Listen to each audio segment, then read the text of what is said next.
But I especially enjoyed the political activities on campus. I also worked and wrote what they call La Chispa, the Chicano student article for the University of Washington Daily. And I worked with I knew a lot of the members of the Board of Control, and I was very active in student politics in the time of high student politics, political activity. We had demonstrations in front of the hub all the time for one thing or another, causes in the community. There was always a concern among us that we were too isolated and we needed to be involved more in the community. With that in mind, when the United Farm Workers Organizing Committee out of California, Cesar Chavez group came with a boycott committee to Seattle, we were ready to step up and do whatever we could. I, as a former commercial artist, I did a lot of posters for United Farm Workers. We'd go to West Coast Paper and get the ends from paper, and we'd silk screen, or we'd hand letter the Black Eagle on a red background, which is one of the symbols and icons of which I'm very proud. We went to a lot of boycott activities at supermarkets in and around the greater Puget Sound.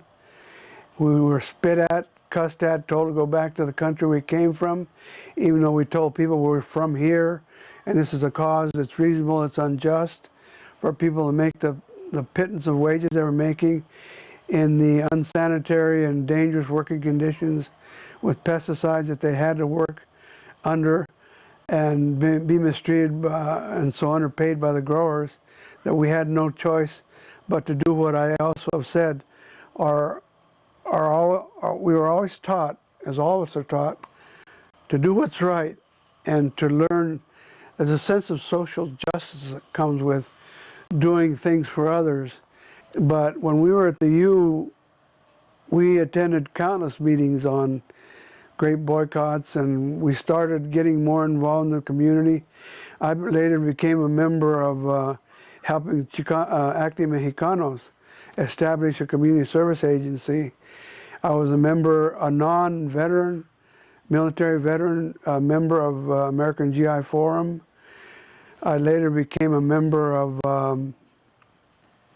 and chairman of the 22-member Concilio for the Spanish-speaking of King County. There was a greater service agency for a time for all Hispanic-speaking of King County. I worked with, I was part of the sit-in, those anonymous people that aren't leaders or not even good right-hand people, but just show up for demonstrations, show up for sit-ins at the Centro La Raza. That was supposed to become a multi-purpose community center also.